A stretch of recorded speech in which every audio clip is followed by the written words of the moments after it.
자, 이제 롯데자이언츠가 7연패에 빠졌습니다. 롯데 서튼 감독 리더십의 최대 위기를 맞았는데요. 진짜 뭐 단독 기사에 따르면은 뭐 사퇴도 고려하고 있다. 또 이 건강상의 이슈도 그렇죠. 있는 것 같고, 예, 올 시즌에 서튼 감독이 어지럼증으로 경기를 치르지 못한 게 또 있었고, 예. 예전에도 또 있었고, 지금 최근에도 또 한번 이렇게 나오면서 건강에 확실하게 좀 문제가 있는 것이 아니냐라는 얘기들이 또 나오고 있는 것 같습니다. 좀 어떻게 보십니까?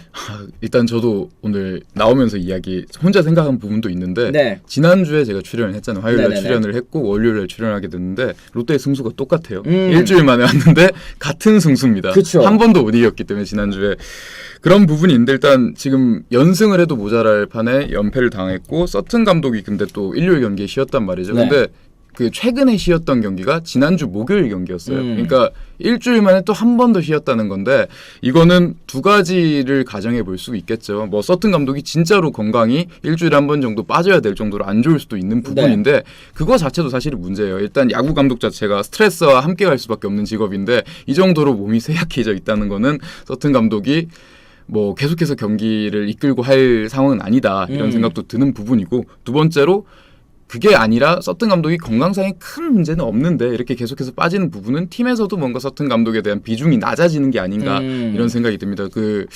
어쨌든 뭐 많은 경기가 남은 게 아니기 때문에 30 몇 경기 남았는데 서튼 감독이 같이 간다고 하더라도 몇 경기 남은 게 아닌 것 같고 그쵸. 뭐 조만간 실제로 뭐 그런 이야기가 나올 수도 있을 것 같고 뭐 그런 상황인 것 같습니다. 그래요. 서튼 감독이 뭐 물론 뭐 경기를 지휘하기로 했다가 이제 링거 맞는다고 또 빠진 경기가 그렇죠. 또 지난주였던 걸로 제가 기억을 하는데 어쨌든 이렇게 건강상의 이슈가 또 계속 있는 것 같습니다. 롯데갈매기 TV님 또 2,000원 감사합니다. 고맙습니다. 저희 롯데 내년 감독으로 이제 김태형 해설위원 원합니다. 그리고 성단장 나갈 때 담장 원상 복구하고 가라 이런 얘기까지 또 해주셨는데 지금 사실 염경엽 감독 얘기도 과거에 해주신 분들이 있습니다. 염경엽 감독도 순위 떨어질 때 쓰러졌던 것도 생각이 난다. 이게 야구 감독이라는 것 그리고 거기다가 144경기 1년에 한 6개월 정도 하잖아요. 이제 6개월 정도 계속해서 곤두서 있고 또 승부의 세계에 또 살고 있기 때문에 신경쇠약이라든지 아니면 또 이제 신체적으로도 여러 가지 좀 문제가 생기는 경우들이 또 자주 있었었던 것 같아요. 제가 야구 팬으로서 지켜봤을 때 팬 여러분들께서도 시즌을 치르면서 막 진짜 미치겠다 죽겠다 이러시는데 사실 감독들 또 오죽하겠습니까? 본인 또 목이 달려있는 그런 경우고 사실 그쵸. 진짜 몸에 안 좋고 특히 야구 감독 분들이 대부분 다 나이가 있으시니까 그 나이 때는 건강이 특히 중요한 나이인데 이게 쉽진 않을 것 같아요. 저도 이제 앉아있고 그렇게 보면서 하니까 이때는 이런 작전이 아니어야 된다 뭐 이런 얘기가 하는데 그 상황에 있으면 그쵸. 누구나 좀 힘들지 않을까 하는 생각이 듭니다. 맞습니다. 롯데자이언츠 어제 경기에서는 이제 KT 쿠에바스 선수 호투에 막혀서 1대2로 패배를 했고 결국에는 수입을 허용하게 됐습니다. 올 시즌 진짜 KT에게 완전히 약점을 잡힌 게 아니냐 뭐 이런 얘기까지 나올 정도로 계속 무기력한 경기를 보여주고 있는데 최근 7연패로 50승 58패 이제 5위 기아와 5경기 차 사실은 이제 마지막으로 좀 가을 야구 끈을 잡을 수 있는 그런 찬스 저는 사실 키움과의 고척 3연전부터가 하락세의 시작이었다고 생각이 들어요. 맞습니다. 예. 사실 실제로 지금 기아가 5위가 됐잖아요. 네. 어제 경기로 5위가 됐는데 롯데가 그럴 수 있었던 시기가 그때 이제 키움과의 고척 3연전이었거든요. 그때 금요일 경기를 승리로 장식을 했다면 뭐 어쨌든 그날 끝나는 건 아니지만 5위로 올라갈 수도 있었는데 그 눈앞에 두고 또 7연패를 해버리면서 쭈르륵 내려가게 됐는데 뭐 개인적인 사견이지만 가을 야구는 이제 거의 뭐 끝장이 났다 이런 생각이 듭니다.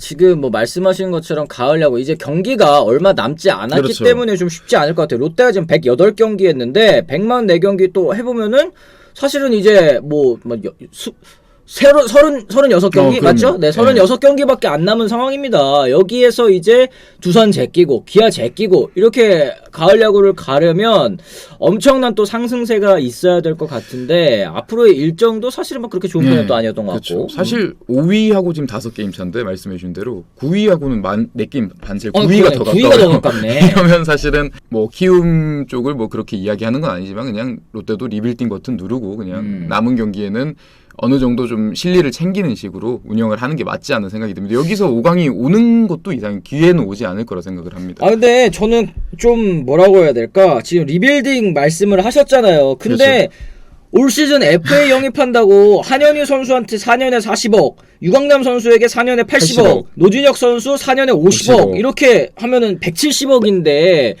170억을 투자한 시즌에 이거 리빌딩한다? 저는 말이 안 되는 거긴 하죠. 요거는 사실은 수뇌부를 넘어서, 그러니까 구단 수뇌부를 넘어서 그룹 차원에서도 사실은 요거는 크게 문제시 삼을 수도 있을 것 같다는 생각이 들거든요. 지금 책임을 져야 돼요. 이거는 애초에 그 말씀해주신 대로 FA를 170억이나 썼는데 네. 왜 성적이 나지 않냐, 왜 리빌딩, 뭐 이 탱킹 이런 이야기가 나오냐, 이런 이야기가 나오는 건데 결국은 이 세 명의 성적에도 그 답이 있다고 봐요. 그쵸. 이 세 명이 합친 WAR이 2.0이 안 되니까 이거는 시즌이 거의 다 끝났잖아요. 이제 100경기가 넘었으니까. 이런 상황에서 뭐 이 세 명이 당연히 없는 것보다야 나았겠지만 적어도 이 돈으로 보강할 선수는 아니었다는 거는 이 선수들을 영입한 부분에 있어서 분명히 문제가 있다고 생각을 합니다. 그래요. 그렇다 보니까 지금 뭐 서튼 감독도 서튼 감독이지만 성민규 단장 결국에는 이제 FA 영입하겠습니다.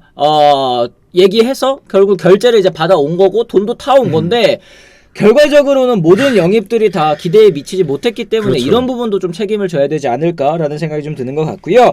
결국에는 롯데자이언츠 시즌 초반에 개막 34경기에서는 너무너무 좋았었던 것 같습니다. 그렇죠. 22승 12패, 승률도 1위.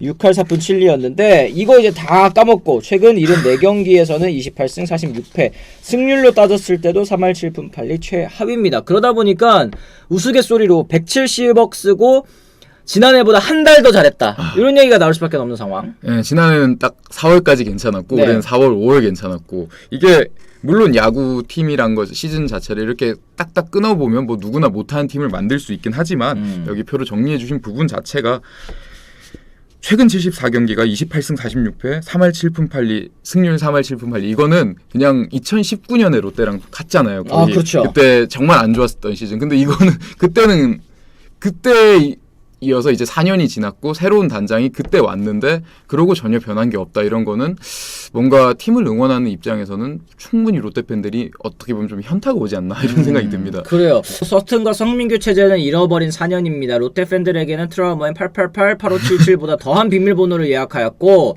서튼은 2군 감독 시절에도 좌우놀이 등등으로 반쪽짜리 선수들만 만들고 이상한 야구 색깔 매니징먼트 취약은 덤이었습니다. 나가야 합니다. 또 얘기를 하셨는데 이제 계약 기간 또 오래기 때문에 연장될 리는 없다라는 거. 그리고 제가 좀 듣기로는 올 시즌 서튼 감독 같은 경우에는 가을 야구 만에 하나 이제 턱걸이로 간다고 하더라도 유임될 가능성이 또 없다라고 저는 들었거든요. 그러니까 이게 순위가 최소 이제 시즌 전에 이제 요구받은 기대치가 3위 라고 저도 들었었는데 지금으로서는 사실상 충족시키기 어려운 그런 목표가 또 되고 말았습니다. 작년에 3할에 23홈런 101타점을 기록한 이대호의 공백이 컸다. 결국에는 그 공백을 메우지 못했다는 거. 결국 한동희 선수와 이 공백을 메워주기를 바랐습니다만 한동희 선수도 매우 실망스러운 성적만을 남겼고 그리고 지금 이제 요 얘기도 좀 하시는 분 계세요. 한상님, 성민규 단장 메이저리그 스태프 출신인데 외국인 선수를 왜 이렇게 못 뽑는 건가요? 구두람 선수 얘기도 좀 해볼 수 있을 것 같습니다.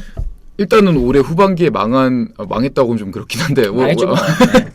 안 좋은 이유 중에 하나가 구드럼 선수가 분명히 있다고 봐요. 왜냐하면 그 연패를 당하고 봤는데 토요일 경기 같은 경우는 구드럼 선수가 혼자서 실책 3개를 하고 경기를 날렸단 말이죠. 역캐리. 근데 결국은 이 선수가 문제가 있는 부분은 어느 정도 원래 좀 햄스트링이 안 좋은 상황에서 데려온 부분도 있고 이 부분은 너무 체크를 안 한 게 좀 안 좋지 않았나 이런 생각이 들고 알고도 데려온 거겠죠. 그죠? 네. 또 외국인을 뽑을 때 너무 완벽을 하려고 해요. 약간 내야 수비도 갖춰져 있고 구드럼이 원래 그렇죠. 유격수도 볼 수 있고 타격도 괜찮고 그런 식으로 뽑던지 투수도 마찬가지. 원래 뭔가 좀 이런 식으로 선수를 뽑다 보니까 실패를 할 수밖에 없다고 생각을 해요. 오히려 성민규 단장 체제에서 성공을 했던 외국인 타자만 따지고 보면 처음에 왔던 마차도나 지난해 후반기 렉스인데 그들은 모두 특화된 부분이 있었던 거죠. 마차도는 그냥 타격은 거의 뭐 사실은 큰 기대치 없이 수비가 너무 좋다. 그리고 수비는 실제로 잘했고 렉스는 수비도 못하고 주루도 못하는데 타격, 특히 컨택과 장타 쪽에서 충분히 능력이 있다. 이래서 실제로 성공을 했고 근데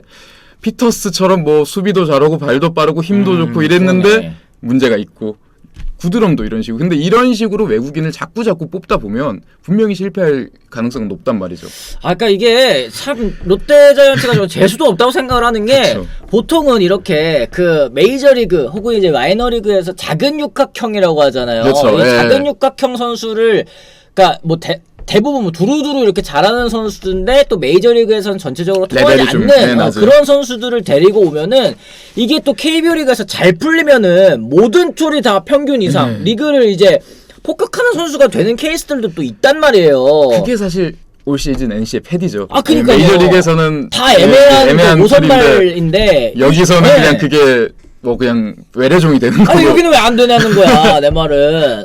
사실 피렐라 선수도 역시 마찬가지잖아. 메이저리그에서는 좀 애매한데 이런데 여기 오니까 컨택, 파워, 주루 이 모든 툴들이 다 이제 두루두루 갖춰진 그런 선수가 되는 건데 롯데도 그거를 사실은 염두에 두고 뽑았을 텐데 데려오는 선수들마다 또 이렇게 좀 잘 안 된다라는 게 좀 안타깝긴 합니다. 롯데갈매기 TV님도 과연 전준우 안치홍 잡을까요? 올 시즌 170억 투자하고 실패했기 때문에 이제 다음 시즌에 대한 이제 구상도 이렇게 좀 벌써 들어가신 분들도 계신 것 같아요. 네. 일단은 뭐 그 부분은 또 달리 봐야 되는 부분이라고 생각을 해요. 왜냐하면 샐러리 캡을 생각하셔서 170억 말씀하신 것 같은데 전준우 안치홍은 어차피 지금 FA라서 돈을 많이 받고 있는 상태고 네. 2차 FA면 그 전보다 몸값을 줄이면서 잡는 방법도 분명히 있을 그쵸. 테니까 그런 걸 생각해야 되고 전준우 리빌딩을 아무리 하더라도 경기는 해야 되고 또 KBO 리그는 메이저 리그하고는 다르기 때문에 MLB식 탱킹은 말이 안 되는 리그라 생각을 그쵸. 하거든요. 근데 여기에서 전준우 안치홍이 사실 올 시즌 롯데 중에 타자 넘버 1, 2인데 이 둘을 안 잡고 간다는 건 내년에 포기하겠다. 야구 안 하겠다는 얘기죠. 아 이거 참 어려운 문제에 지금 놓여 있는 것 같습니다. 빠다님께서도 2,000원 후원 감사합니다. 성민규 진심 면도 크림이랑 샴푸 린스 말고 성공한 게 없네. 에휴 들어와가지고 일단은 뭐 샴푸 린스 이런 것부터 고급으로 바꿨다. 딱 이렇게 공개적으로 이군 경기장에 이군 숙소에 샴푸를 얘기를 했는데 저런 이제 좀 조롱으로 돌아온다라는 게 결국에 이제 성적이 안 나와서 그런 거죠. 맞습니다. 자 어쨌든 이 서튼 감독 뭐 말씀하신 것처럼 짧은 기간 중에 벌써 두 번째로 이제 벤치를 비웠다. 시기적으로 굉장히 중요한 상황인데 벤치를 비웠다라는 거 이제 롯데 측은 사령탑 교체 여부에 대해 일단은 사실이 아니다. 네, 얘기를 했습니다. 서튼 감독이 중도 사퇴할 경우 만약에 근데 이제 롯데 팬 여러분들께서도 이거 걱정하시는 게 중도 사퇴하면 어차피 수석 코치가 남은 시즌 대행하는 그렇죠. 거 아니냐. 보통 그렇죠. 네, 그러면 이제 이종훈 전 감독 지금 이제 수석 코치죠. 대행 체제로 시즌을 마무리하면 이거 사실상 뭐 크게 차이가 없는 거 아니냐. 더 안 좋아질 수도 있는 거고. 저는 그렇게 생각을 해요. 개인적으로 생각을 하면 이미 서튼 체제에 대한 뭐 마무리 버튼은 눌러졌다 이런 생각이 들고요. 두 번째로는 진짜 말씀해 주신 대로 서튼 감독이 여기서 사퇴해서 38경기가 남는데 굳이 저는 대행 체제를 볼 이유는 딱히 없다고 생각을 해요. 특히 또 대행 같은 사람이 앉게 되면요. 이 감독이 누군 간에 대행은 약간 그런 생각이 든단 말이죠. 여기서 내가 좀만 더 하면 나 정식 감독 되는 거 아니야? 네, 혼자서 한국 시리즈를 찍을 수도 있다는 거예요. 그쵸. 여기는 전혀 상관이 없고 롯데는 오히려 좀 힘을 빼고 젊은 선수들한테 기회를 주는 식으로 기용을 하는 게 더 좋을 수 있는데 또 혼자서 투수 3연투 시키고 뭐 이런 식으로 갈 수도 있는 건데 네.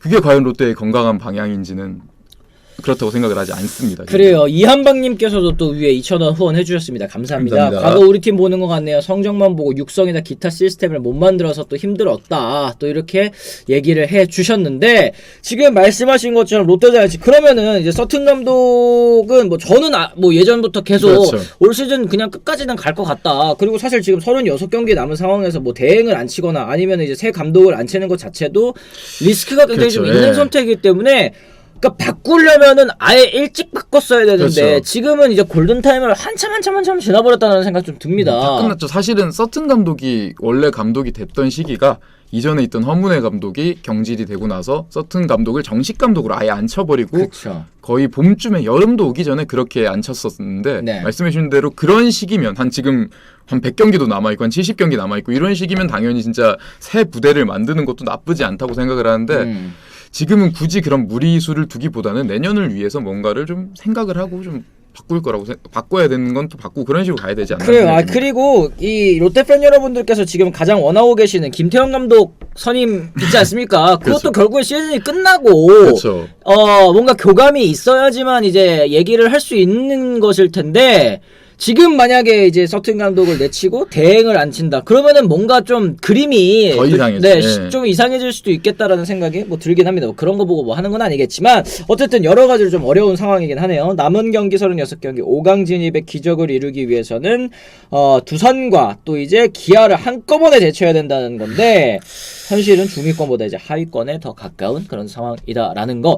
어디서부터 조금 단추가 잘못 끼워졌다고 생각하시는지 가장 큰 좀 전환점이라고 해야 될까요? 아니면은 가장 큰 좀 이 시점으로 돌려서 좀 시즌을 다시 치르고 싶다 싶은 뭐 순간이 좀 있으실지. 저는 사실은 정말 아쉬웠던 부분은 어쩔 수 없었던 부분은 롯데 불펜 투수들이 퍼졌었어요. 김상수 그렇죠. 선수도 퍼졌었고 김진욱 선수도 지금은 사실은 믿기지 않겠지만 초반에는 정말 필승조 역할을 해줬단 말이죠. 근데 그건 어쩔 수 없었던 게 4월 달에는 선발 투수들이 뭐 짠 듯이 나균환 선수를 빼고는 외국인 투수들도 그렇고 박세웅 선수도 그렇고 모두 부진했단 말이죠. 네. 그런데 이제 5월 달부터 뭔가 정상화가 됐었는데 근데 이제 저는 개인적으로 생각했던 부분은 6월 달쯤이 됐을 때 6월. 그때는 사실 롯데가 5위 밑으로 승차하고도 꽤 여유가 있었고 많이 벌어놨었단 말이죠. 그러면 그때는 조금 까먹더라도 아싸리 진짜 김상수, 김진욱, 뭐 구승민까지 다 좀 휴식을 주는 식으로 가고 뭐 휴식을 준다기엔 좀 웃기지만 약간 안 좋아지면 좀 고칠 수 있는 시간을 주고 오히려 그 당시에 새롭게 좀 구위가 좋았던 진승현이라든지 이렇게 젊은 선수들을 좀 가꾸고 이런 식으로 해서 좀 불펜의 뎁스를 늘려보려는 시도를 좀 해봤으면 어땠을까. 이건 사실은 승패 마진에 여유가 없으면 하고 싶어도 못하는 겁니다. 그쵸. 왜냐하면 실험을 하다가 날리면 충격이 너무 컸기 때문에. 근데 그럴 때는 그런 것도 또 못하고 있는 투수를 좀 쓸lum스를 하다가 선수들은 다 퍼지고 승률은 다 갈아먹고 그 이후에 또 이제 선발 투수 한 명 바꿔가지고 새롭게 무리를 하는데 어차피 안 되는 거예요. 이거는. 그때 그래서 6월 달이 좀 아쉽다 이런 생각이 듭니다. 그래요. 불펜 퍼진 그 순간을 짚어주시는 분들이 또 네이버에도 괜히 많습니다. 뭐 전환점 6월 그 즈음부터 이제 퍼질 때죠. 이런 그렇죠, 얘기. 예. 6월부터 불펜 퍼지고 특정 팀 상대 또 호구 잡히면서 서서히 승 까먹더니 뭐 이런 얘기 또 쭉쭉 사실 안 굴러가는 팀의 또 전형적인 모습을 보여줬던 그렇죠. 게 올 시즌 롯데가 아닌가 싶은 생각이 좀 들기도 하고 어쨌든 이제 롯데자이언츠는 사실상 가을 야구가 쉽지 않은 상황. 이제 내년 과연